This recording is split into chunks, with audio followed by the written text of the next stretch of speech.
الحمد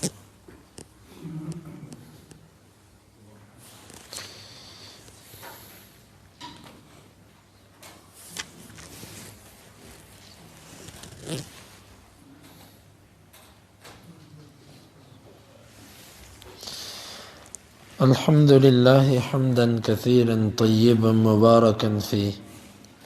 اللهم صل وسلم على نبينا محمد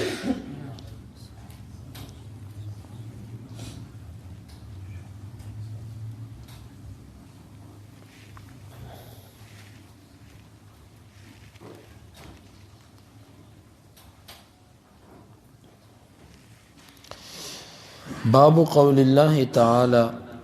وآتوا اليتامى أموالهم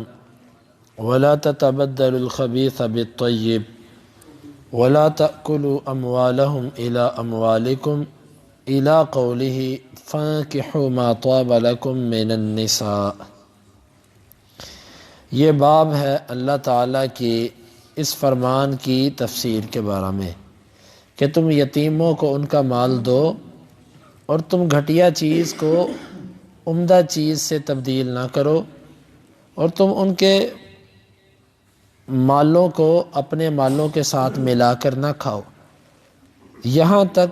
کہ جو تمہیں اچھا لگے عورتوں میں سے تم ان سے نکاح کرو۔ امام بخاری کہتے ہیں کہ ہمیں بیان کیا ابو الیمان نے، وہ کہتے ہیں ہمیں خبر دی شعیب نے زہری سے، وہ کہتے ہیں کہ عروہ بن زبیر بیان کرتے ہیں کہ انہوں نے عائشہ رضی اللہ عنہا سے سوال کیا وَإِنْ خِفْتُمْ أَلَّا تُقْسِطُوا فِي الْيَتَامَى فَانكِحُوا مَا طَابَ لَكُم مِّنَ النِّسَاءِ، اگر تم ڈرو کہ تم یتیموں میں انصاف نہیں کر سکو گے تو جو تمہیں عورتوں میں سے اچھا لگے تم اس سے نکاح کر لو۔ قالت ہی الیتیمہ،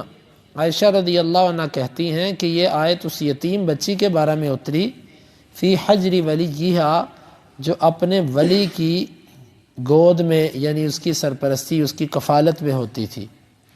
فیرغب فی جمالہا و مالہا، وہ اس کی خوبصورتی کی وجہ سے اور اس کے مال کی وجہ سے اس سے نکاح کرنے کی بھی رغبت رکھتا تھا۔ وَيُرِيدُ أَن يَتَزَوَّجَهَا بِأَدْنَى مِن سُنَّةِ نِسَائِهَا، اور وہ ارادہ یہ رکھتا تھا کہ وہ معمولی سا حق مہر جو عورتوں کو دیا جاتا ہے اس میں سے، یا معمولی سا معاملہ جو عورتوں سے کیا جاتا ہے وہ اس کے ساتھ کر کے اس کو اپنی بیوی بنا لے۔ فَنُهُوا عَن نِّكَاحِهِنَّ، پس وہ لوگ ایسی بچیوں سے نکاح کرنے سے روک دیے گئے۔ إِلَّا أَن يُقْسِطُوا لَهُنَّ فِي إِكْمَالِ الصَّدَاقِ، مگر یہ کہ وہ انصاف کریں ان کے ساتھ پورا حق مہر دینے میں۔ وَأُمِرُوا بِنِكَاحِ مَنْ سِوَاهُنَّ مِنَ النِّسَاءِ، اور وہ حکم دیے گئے ان سے نکاح کرنے کا جو اس یتیمہ کے علاوہ ہے۔ قالت عائشہ ثم استفتى الناس رسول اللہ صلی اللہ علیہ وسلم بعد،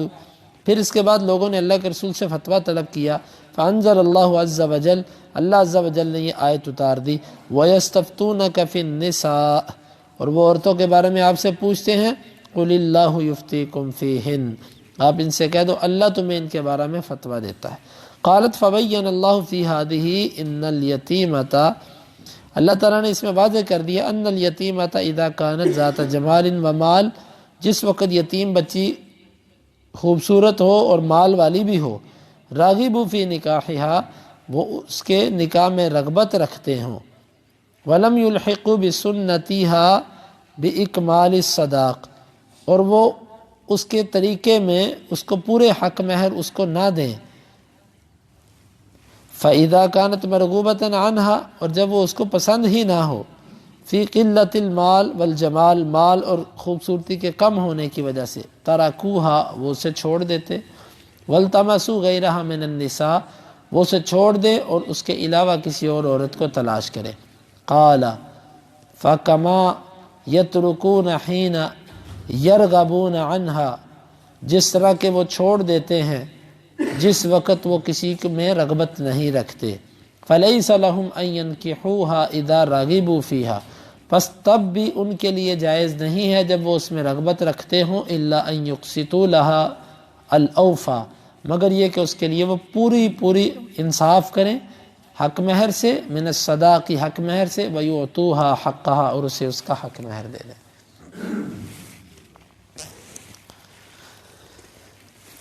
اس باب میں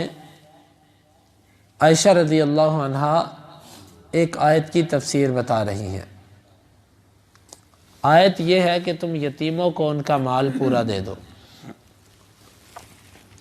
اور آگے جا کے فرمایا کہ تمہیں عورتوں میں سے جو اچھا لگے تم اس سے نکاح کر لو۔ اگر تم یتیموں میں انصاف نہیں کر سکتے تو تمہیں جو عورت اچھی لگتی ہے اس سے نکاح کر لو۔ جاہلیت کے اندر ہوتا یہ تھا، اسلام کے آنے سے پہلے کوئی آدمی فوت ہو گیا، اس کی بیٹی یتیم ہے، تو ظاہر بات ہے اس یتیم بچی کو اپنے باپ کا مال ملے گا، وہ مال نے وراثت بھی لے لیتی۔ اب کوئی بندہ اٹھتا، وہ کہتا اس بچی کی کفالت میں کرتا ہوں، اس کی پرورش میں کروں گا، وہ اس کو اپنے گھر لے جاتا، وہ بچی بڑی ہوتی، اگر وہ بچی خوبصورت ہوتی اور اس کے پاس مال بھی ہوتا تو جو اس کی کفالت کر رہا ہوتا تھا نا، وہی چاہتا کہ میں اس سے خود ہی نکاح کر لوں۔ جائز ہے یہ۔ اسلام نے کہا ہے کہ اگر تم نے اس سے، لیکن وہ پھر کرتے کیا، وہ نکاح کر لیتے، نہ اس کو حق مہر دیتے، کہتے یہ تو اپنی بچی ہے، اپنے گھر کی لڑکی ہے، نہ اس کو حق مہر دیتے، پورا برائے نام تھوڑا سا لکھوا دیا، جس طرح یہاں پہ چلتا ہے، لفظ استعمال کیا جاتا ہے شرع محمدی، یہاں پر تھوڑا سا حق مہر دے کر جس طرح کرتے ہیں وہ یوں ہی کرتے، تھوڑا سا حق مہر دے دیا اور پھر باقی اس کو بیویوں والے حقوق بھی نہ دیے۔ عام طور پر تو بیوی جس کو لایا جاتا ہے بیاہ کے،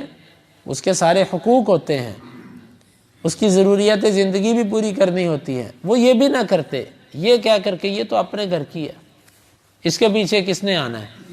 اس کا نہ باپ نہ کوئی اس کا خاندان جو آ کے میرے سے اس کے حقوق کے لیے الجھے گا۔ تو وہ یہ بڑا ظلم کرتے تھے، اس کا مال بھی رکھ لیتے، سارے کا سارا اس کو بیوی بنا لیتے، خوبصورتی کی وجہ سے بھی اس کو رکھ لیتے، جانے نہ دیتے، اور اس کے حقوق بھی پورے نہ کرتے، اس کی ضروریات زندگی بھی پوری نہ کرتے۔ تو اسلام نے اس چیز سے منع کر دیا۔ اسلام نے کہا کہ اگر تم اس کو اس کا حق مہر پورا دو، اگر تم اس کے ساتھ اس طرح چلو جس طرح تم عام عورت سے چلتے ہو، تو پھر تو تم اس سے نکاح کر سکتے ہو۔ اگر تم یہ سمجھتے ہو کہ میرے سے اس یتیم کے معاملے میں انصاف نہیں ہو پائے گا، تو تمہارے لیے یہ جائز نہیں ہے کہ تم اس سے نکاح کرو، تم کسی اور عورت سے نکاح کرو۔ جس طرح یتیم بچی شکل سے بھی کمزور ہو، مال سے بھی کمزور ہو، تو تمہارا اس میں کوئی دلچسپی نہیں ہوتی، تم کہتے اس کا کہیں اور کر دو۔ اسی طرح اگر تم انصاف نہیں کرتے تو تمہاری اس میں دلچسپی نہیں ہونی چاہیے، دلچسپی رکھنی ہے تو انصاف کرو، نہیں تو اس سے نکاح نہ کرو۔ یہ ہے اس آیت مبارکہ کا مطلب۔ تو پھر اس کے بعد اسلام نے جب اس چیز پر پابندی لگائی، پھر لوگ جب پورا حق مہر دینے لگے اور اس کے پورے حقوق کا بھی خیال کرنے لگے، تو اسلام نے کہا کہ اب تمہارے لیے ان یتیم بچیوں سے نکاح کرنا جائز ہو گیا۔ یہ چیز اسلام کے محاسن میں سے ہے کہ اس نے عورت کو اس کے پورے حقوق دلوائے۔ اس نے کہا کہ تم اگر اس کے حقوق نہیں دے سکتے تو نکاح نہ کرو۔ اسلاف کے اندر یہ بہت تھا کہ جس بندے کو وہ اس اہل نہیں سمجھتے تھے، یا خود کو جب تک وہ اس قابل نہیں سمجھتے تھے، وہ نکاح نہیں کرتے تھے۔ امام احمد بن حنبل رحمہ اللہ کے بارے میں آتا کہ 40 سال کی عمر میں نکاح کیا، 40 سال۔ کس وجہ سے؟ حالانکہ عرب کے معاشرے میں بڑی جلدی نکاح ہوتا ہے، اس لیے کہ وہ علم میں سخت مشغول تھے، سخت مصروفیت کی وجہ سے انہیں یہ تھا کہ میں اپنے گھر والوں کے حقوق پورے نہیں دے سکوں گا۔ اندازہ کیجئے، ہمارے تو ادھر شادی کر کے 2 ماہ بعد باہر چلے جاتے ہیں، پھر 4 سال بعد 5 سال بعد آتے ہیں۔ ایسے بندوں کو بیٹیاں دینے والے بیوقوف، ایسے والدین بیوقوف ہیں جو اپنے بچوں کا نکاح کرتے ہیں، اور اس کو بیٹیاں دینے والے ان سے بڑے بیوقوف ہیں۔ کہ لڑکا باہر ہوتا ہے، جائے بہاڑ میں لڑکا باہر ہوتا ہے، لڑکی کی ضروریات زندگی نہیں ہے، اس کی کوئی خواہش نہیں ہے، پھر برائیاں اور خرابیاں معاشرے کے اندر پیدا ہوتی ہیں، پھر طرح طرح کی باتیں نکلتی ہیں۔ تو یہ بڑا غلط عمل ہے۔ جب تک انسان اپنی بیوی کے حقوق نہ ادا کرنے کے قابل ہو، حقوق سے مراد صرف ایک جنسی تعلق نہیں ہوتا، بلکہ اس کے لیے احساس رکھنا، اس کے لیے درد رکھنا، اس کے جذبات کو سمجھنا، اس کے بھی سب معاملات کو سمجھنا، اس کی ضرورت کے لیے فکر مند ہونا۔ جب تک انسان کے لیے ایسی سوچ نہ ہو تو اس کے لیے درست نہیں ہے ایسے بندے کا جلدی نکاح کرنا۔ دیکھیں قرآن نے روک دیا ایسی یتیم بچی سے نکاح کرنے سے کہ جس بچی کے تم حقوق ادا نہیں کر سکتے۔ تو یہ بڑا ضروری ہے کہ جہاں پر ہم یہ کہتے ہیں اس کی شادی کر دو، شادی کر دو، ٹھیک ہو جائے گا، پہلے اس کو ٹھیک کریں پھر شادی کریں، باقی معاملات میں اس کی ذمہ داری کا احساس اس میں پیدا کریں اور پھر شادی کریں۔ اللہ رب العالمین سے دعا ہے کہ اللہ تعالی ہمیں ان مسائل کو سمجھنے کی اور ان کے تقاضوں کو پورا کرنے کی توفیق عطا فرمائے۔ اللہم انفعنا بما علمتنا وعلمنا ما ينفعنا وزدنا علما وآخر دعوانا ان الحمد للہ رب العالمین۔ حدیث نمبر 2763۔